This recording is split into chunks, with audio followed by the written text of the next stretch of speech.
we are building on an existing stakeholder engagement framework, but that hadn't been reviewed in a while. So in line with changes that we've seen in how we go about engagement, including the increased shift to virtual settings, etc., we thought it's a good time to revisit this policy. I mean, to kick off by making the point that stakeholder engagement is an integral part of what we do as a standard setter, and I would say also core to our sort of legitimacy and our effectiveness as a standard setter. So as the draft policy sets out, we seek to engage with a diverse range of stakeholders and to ensure equal access to the IIS and that conflicts of interest are avoided. And we look to effective stakeholder engagement in a couple of areas. So one is around the development of our IIS material, our IIS policy, and that the opportunities for contributions from stakeholders is maximized. And then recognizing that effective stakeholder engagement can bring valuable information to the design and implementation of successful policy solutions and inform decision making. Just a quick word to say, when we talk about stakeholders, we interpret this as broadly as possible. It really is anyone that's interested in insurance supervision and the activities of the IIS. So we lay out 4 principles of stakeholder engagement, which are there on the screen. Diversity, equity, inclusion, making sure that we're inclusive. Transparency, being transparent about what we're doing in terms of our engagement. Equal access, so no special treatments, and avoiding conflicts of interest. Those are laid out in the policy.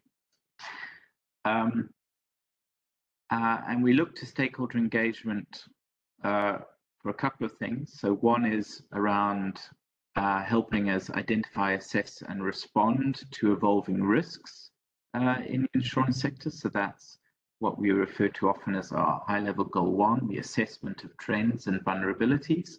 And their stakeholder engagement and input can be very helpful to our understanding of these risks and trends. And secondly, it's to inform, as I said, the development of supervisory and supporting material around supervisory practices.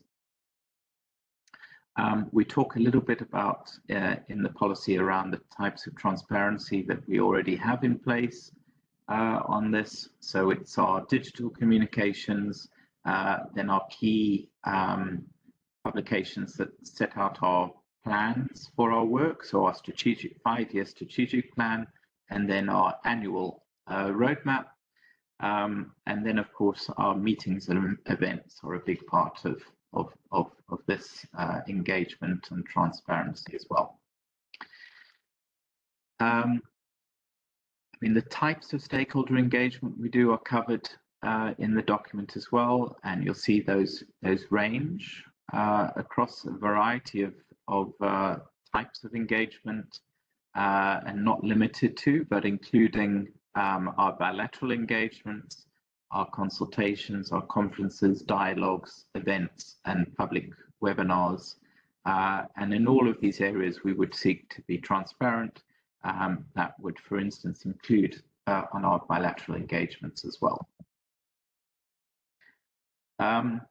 And then towards the end of the document, we have section 6.2.2, which goes into a little bit more detail on the process around engagement on the development of supervisory and supporting material, both before the start of the project, also during the project, including public consultation, and then public background sessions that support that process.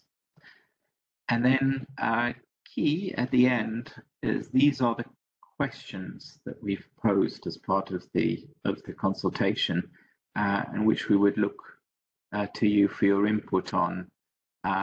So ranging from comments on the principles, on the measures that we've set out in section 6, any comments on how to increase the diversity of our stakeholder engagement, what further steps we might want to do around transparency, any other examples of best practice, and then, of course, any general comments that you have on the policy. So that was a bit of a whirlwind. It's not an overly long document at 10 pages anyway, but hopefully that's given, that's just a refresher on the main contents of that paper.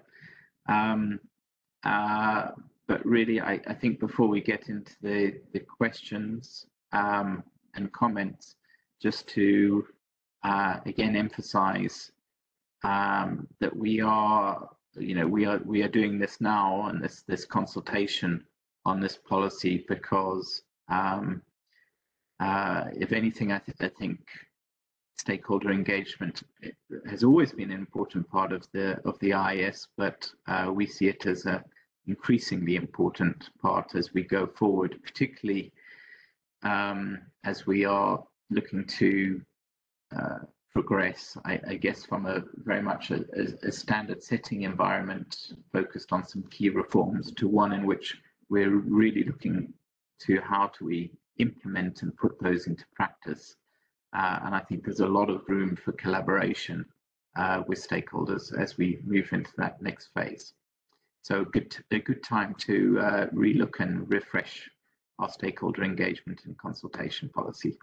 And I'll end there and hand over to Joe to help manage and moderate any questions we have.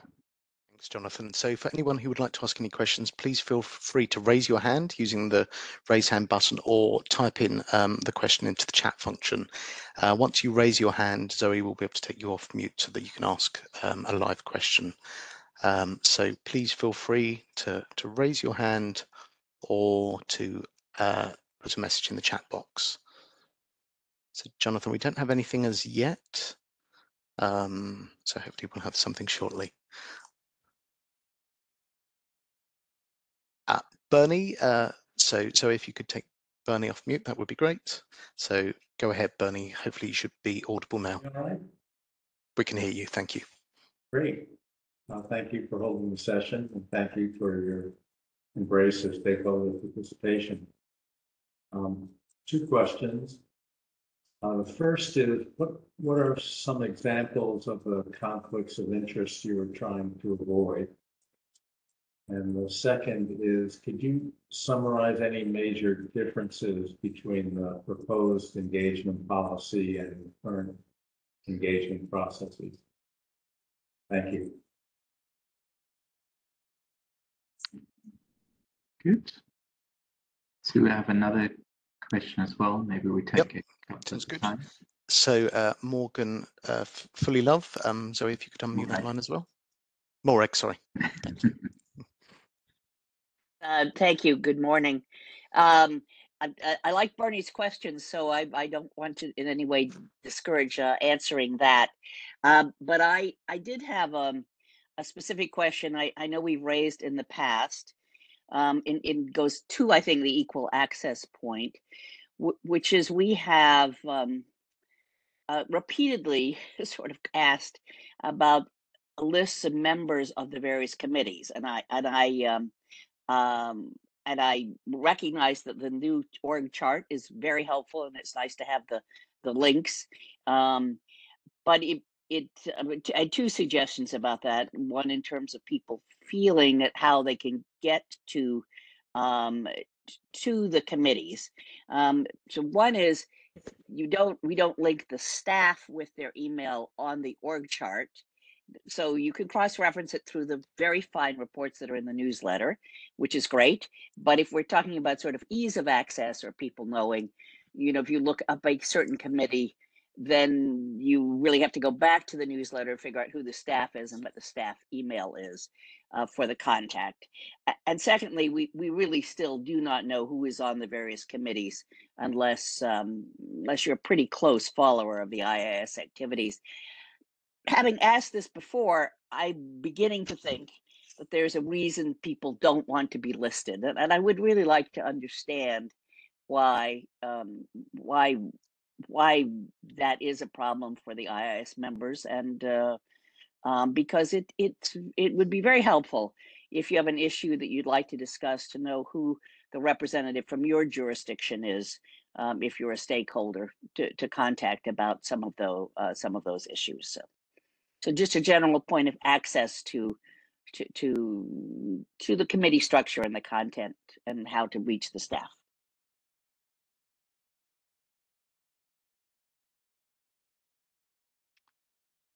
Well, shall we? I think we've got some more coming in, but maybe I'll take a couple at a time, so in case we forget the questions. So Bernie, let me start with your first one. So I guess in terms of conflicts of interest, what we mean in a sense is not sort of biasing our engagement in one particular direction. So not allowing our engagements to be dominated by a particular group or a particular entity. So it's not dissimilar to the concept of diversity and inclusion as well. I think the idea being we don't want to give special treatment, so actively avoiding special treatment in our engagements, which I think is a sound principle.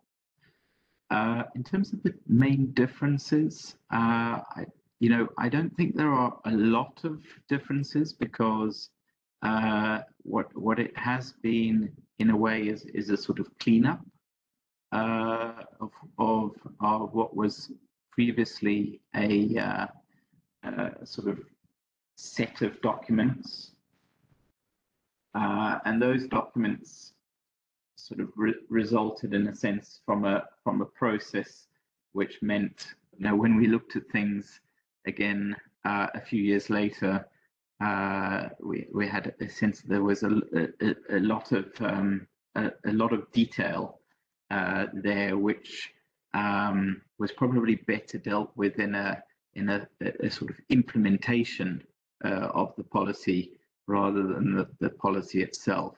So that's what we're heading, is that we have this as our high-level framework, our high-level policy, and then we will seek to then implement that policy in terms of annual work plans on our engagement and stakeholder engagement plans as well.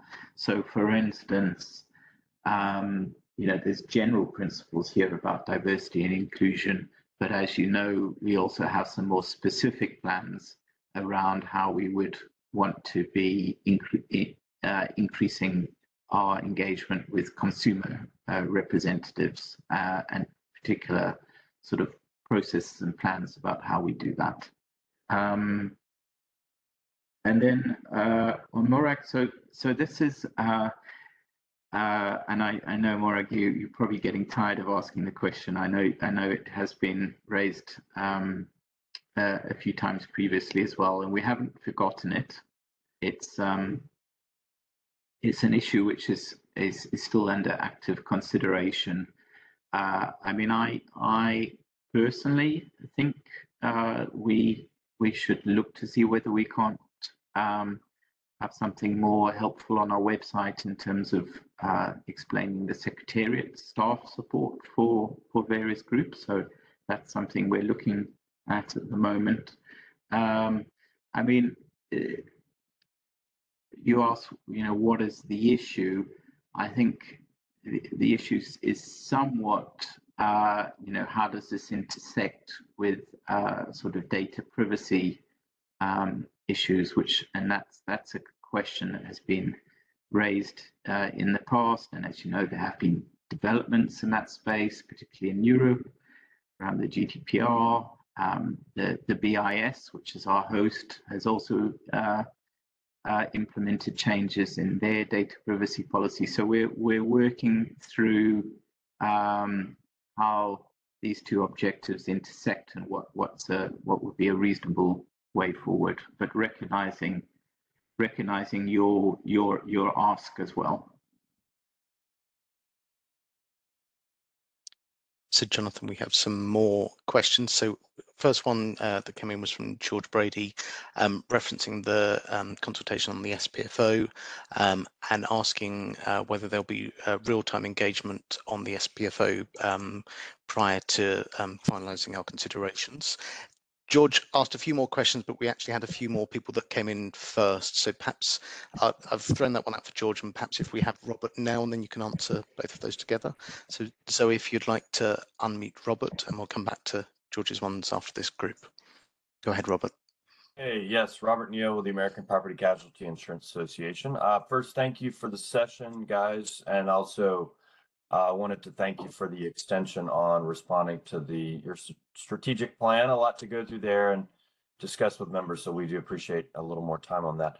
I did want to mention that a quick question about something we've been giving some thought to, and I think discussed in person with you a bit. But have you given any thought to creating a bit more of a process within the working groups and various committees to allow for stakeholder engagement? We would suggest, at some point during the year, having stakeholders engage with the committees on topics of discussion as things move quickly, so we can,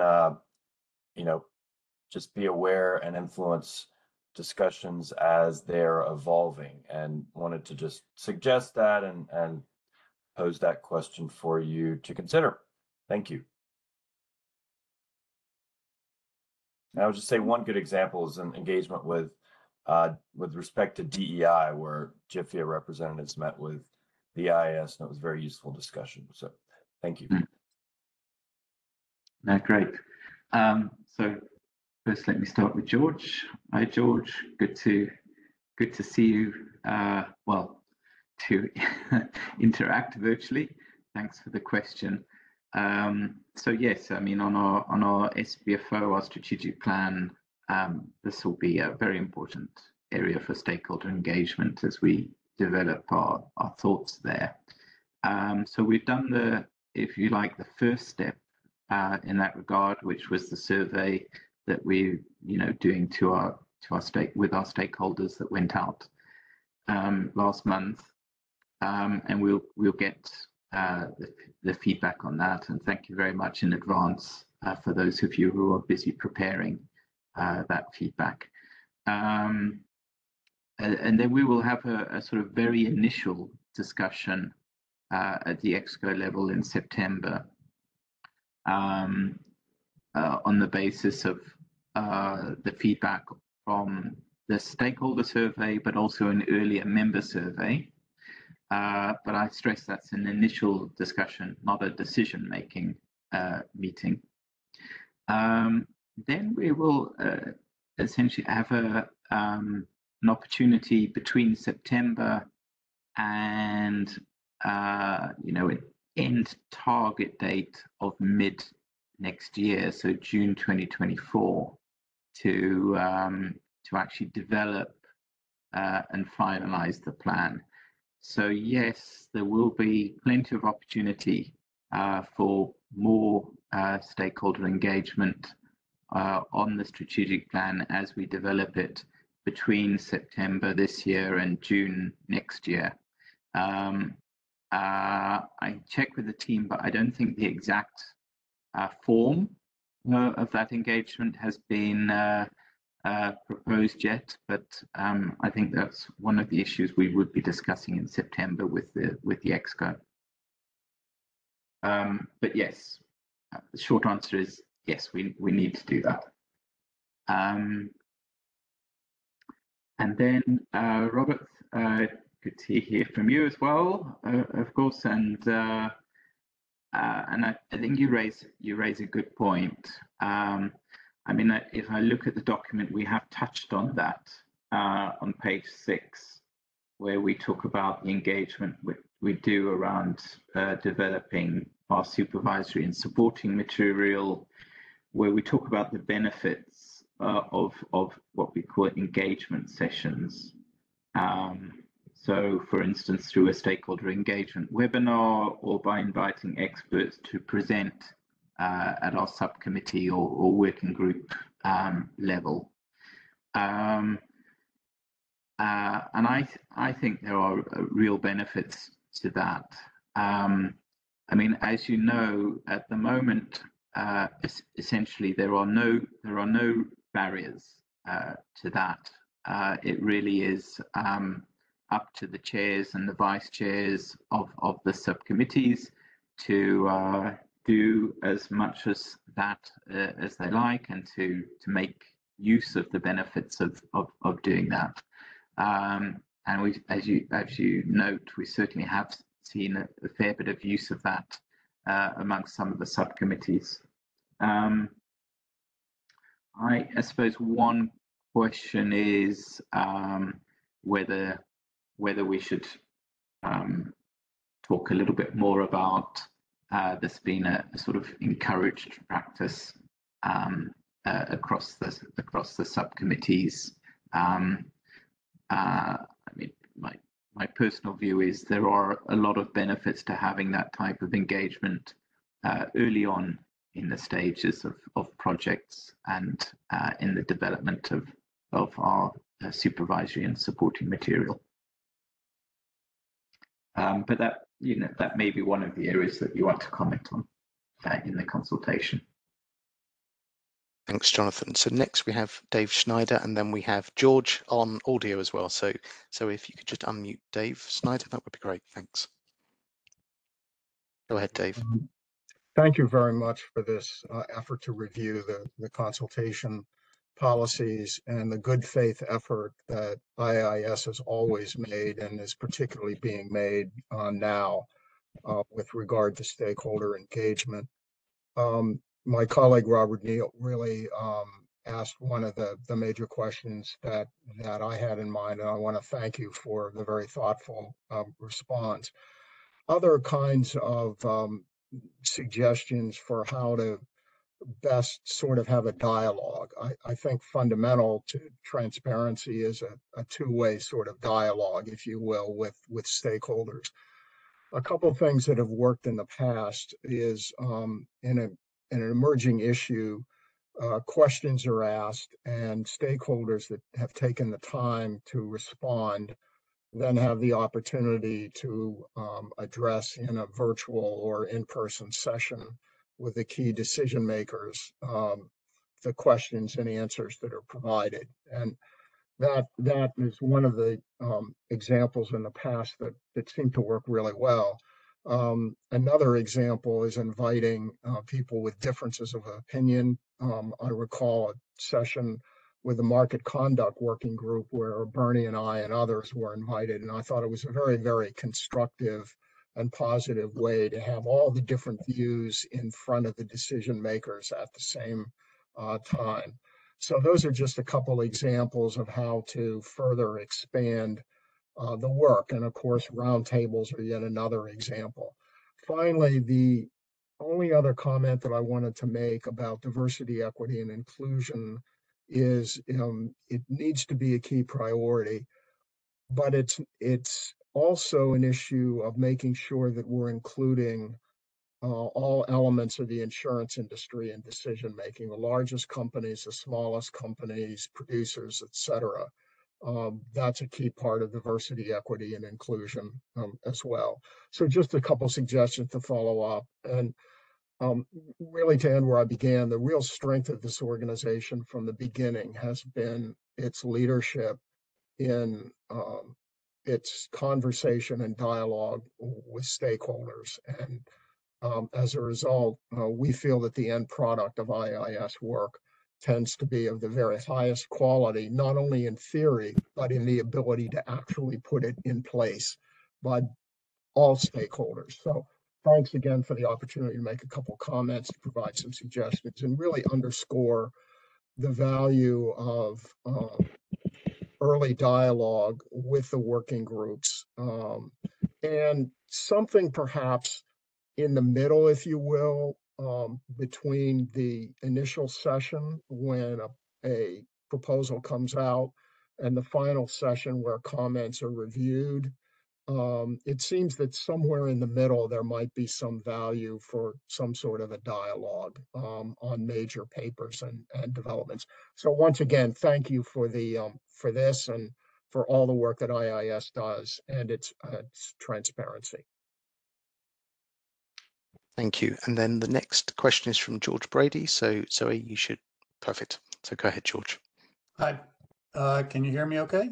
Loud and clear, thanks. Yeah, thanks. I had to set up technology. Thanks again for the chance to comment quickly. I just wanted to follow up on my range of questions here was really related to the engagement and consultation policy itself and not so much around the strategic plan, but it was to see the extent to which the IIS is really considering expanding its consultation with stakeholders, somewhat along the lines of what Dave and Robert have been saying. There is a range of issues that the IIS is looking at in its strategic plan, all of which in many ways are cross-cutting issues, and so they don't neatly fit into standard setting activities per se.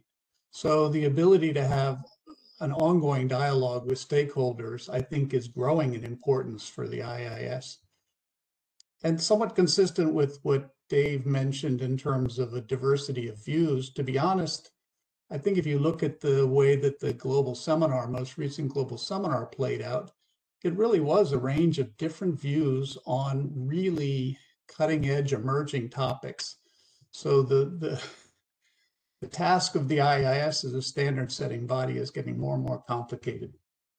So I wonder if there's a way to reflect this in the engagement and consultation policy. And the other thought that I thought might be worth consideration is being quite explicit about the way that the IIS takes its role as sort of the purveyors of an insurance perspective in the world of other policymakers, whether it's financial services or even non-financial services. Again, looking back at the range of issues that the IIS is looking at as priority, if you look at climate, conduct, digital, DEI, these are, I think the industry is well served by having an active IIS voice telling the insurance story.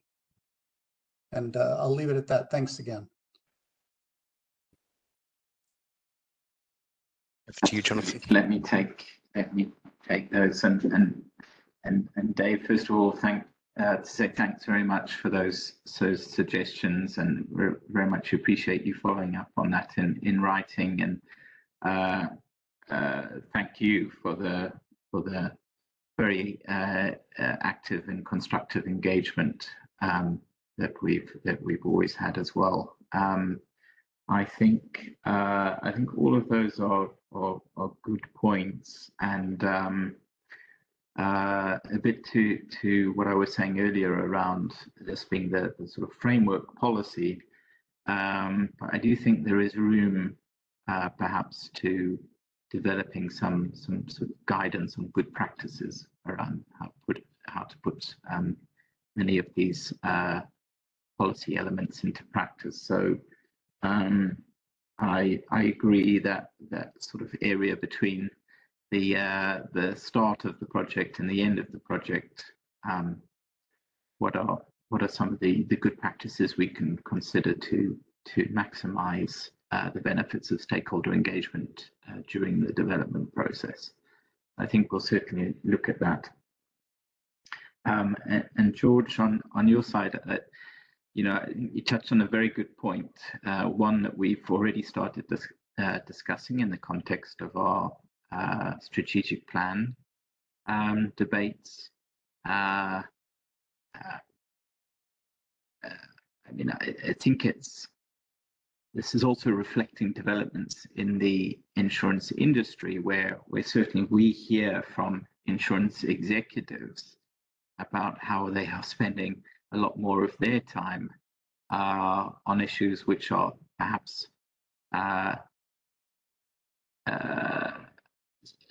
outside of the sort of strictly defined insurance business realm, and more going into important societal issues and the cross-cutting nature and the interconnectedness with other parts of the economy and broader developmental issues. So I think we need to reflect on that as a community of supervisors as well. And I think there's already a recognition that supervisors are being called upon to give more and more consideration to these broader issues as well. So I think we will look to see how we reflect that in our strategic plan going forward. But I think you make a very good point that we also need to reflect on how do we represent that in our stakeholder engagement policy as well. I mean, I think it's there in recognizing that we need to look at diversity and inclusion, but I think maybe we need to be a bit more explicit that also means engagement with people and important stakeholders and decision makers outside of the sort of narrow insurance sector field. So it doesn't always help if we're just talking to each other within the bubble when some important decisions are being made outside of the bubble. So that's a long way of saying that I agree with the points that you make, and we'll be reflecting on that in our strategic planning discussions. But I think we take note that we can also think about how do we reflect that in our stakeholder engagement policy as well. I did see another question in the chat, which I thought I should probably address, which is around our global seminar from 2024 onwards. So yes, I mean, this was a decision taken up last year already after a long discussion in the executive committee. I mean, you can imagine people understand the importance of meeting in person, not only to maintain good member relations and discussions, but also stakeholder engagement. But at the same time, I think there was a recognition of the stark realities of needing to be part of the change we want to see in responding to climate risks and environmental challenges.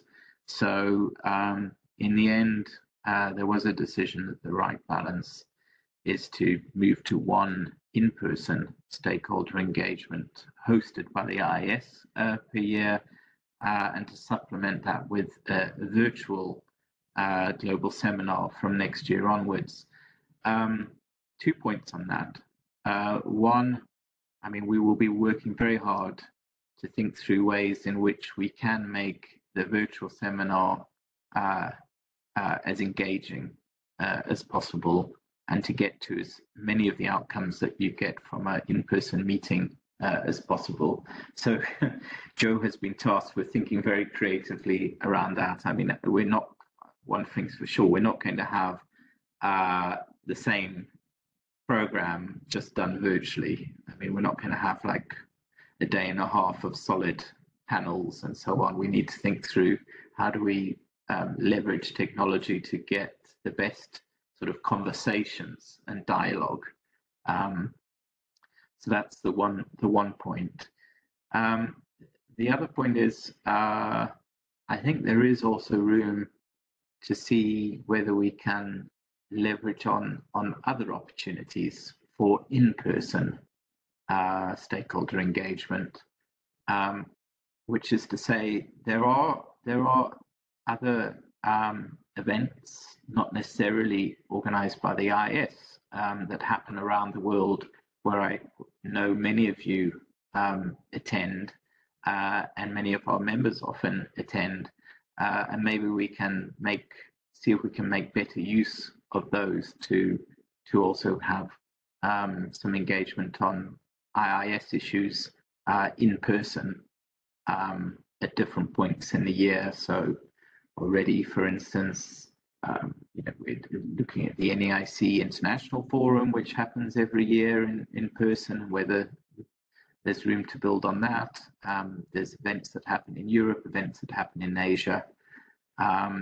So we are trying to think creatively about how we can, not only match what we achieve through our current in-person global seminar, but actually build on that and go further in terms of the effectiveness of our engagement on our topics throughout the year. Thanks, Jonathan. We have another question from Isabella from the World Federation of Insurance Intermediaries. Go ahead, Isabella. You hear me? Yes, we can. There was a bit of feedback. Yes, hello. Good perfect. afternoon, Jonathan and you and everybody else on the call.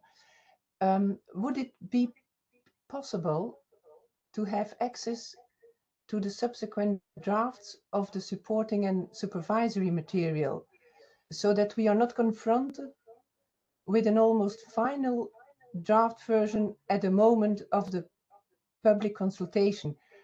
I believe that would be real transparency and very helpful for us. Thank you for a response.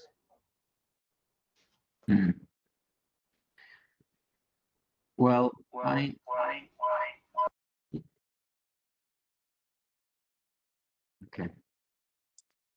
Do we have another question? No more questions at this stage. Just a reminder for people that you can raise your hand and we can take you off mute, or you can drop the question into the chat function. But at the moment, Jonathan, we also have one more from Morag. Would you like to take that as well? Yeah. So go ahead, Morag. If so, you should be able to speak now. Thank you. Jonathan, just to the last point you were raising about the other opportunities and the other meetings, I mean, I will say that the IIS leadership, not only yourself and the staff, but the chairs of the committees are very generous with their time in speaking. I mean, I've certainly, invited a number of them to participate in programs. I am wondering if as part of your understanding of the transparency, have a record. If say you're invited to speak at a GIFIA meeting or at a beer meeting or something, if that gets reported in the same way to you, so that you do have that that sense of where those meetings are, and also, I guess, to the same thing, sometimes I know, EIOPA on their website, for example, on their calendar lists where those presentations have taken place, or so that there's a sense of that. So I just didn't know. We often arrange those meetings in a direct transaction, say, with the chairs of the committee, so that we don't even go through the IIS process necessarily. So we're not helping either in keeping track of it.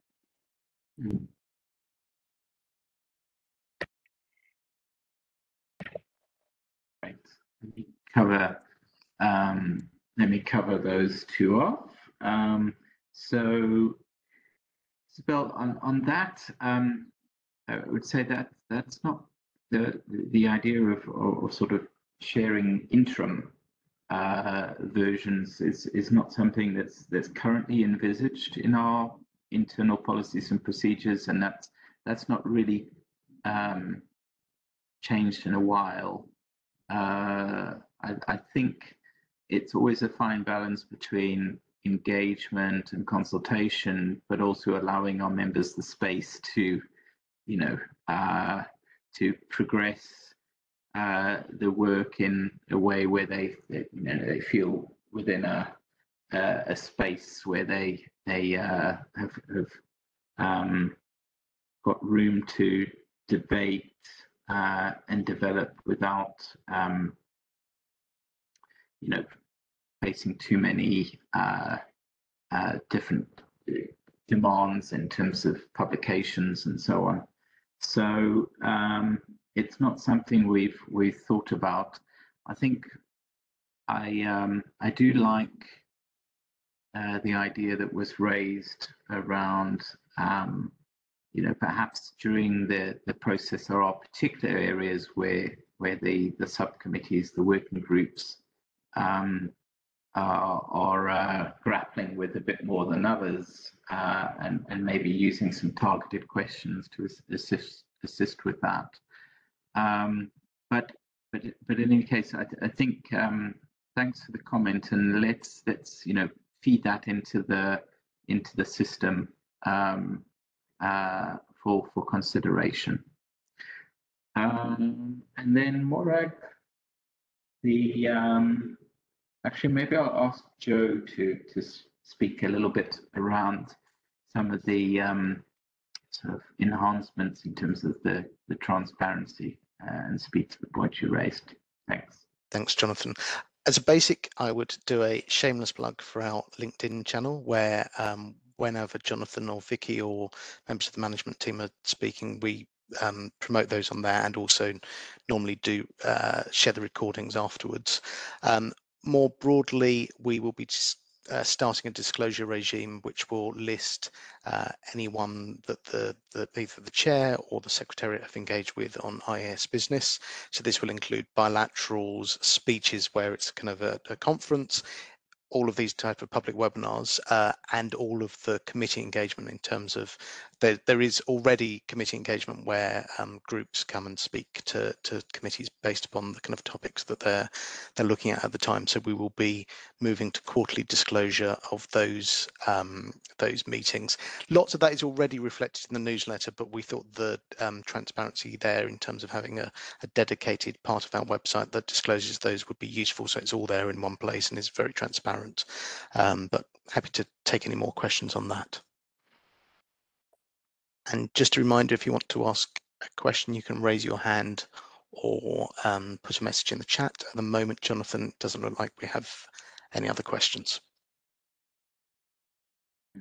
Yeah, I was going to add on your comments. I thought it was an interesting point you made, Morag, about maybe there are sometimes engagements by some of our committee chairs or maybe some of committee vice chairs, which are in their capacity as IIS chairs, which perhaps we don't always fully capture in our engagement tracker. So perhaps we need to look at that a little bit as well.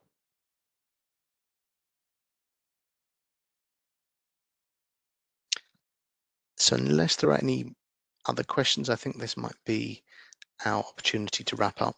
The recordings from this session will be online together with the slides, and obviously we welcome feedback on the consultation. Jonathan, I'm not sure whether you'd like to say anything else before we wrap up. No, otherwise just to say really thank you very much for joining. I mean, I think that people on this call are those who are already very committed to this active engagement that we have, and really it's seeing about where there's room for continuous improvement, further enhancing what we do. But I really appreciate what is already happening. But I think there's, as I say, I think maybe there is some space to see whether we can move to some sort of best practices, good practices in various areas, and really appreciate your thoughts on that. And thanks very much for the time. Thanks. Goodbye.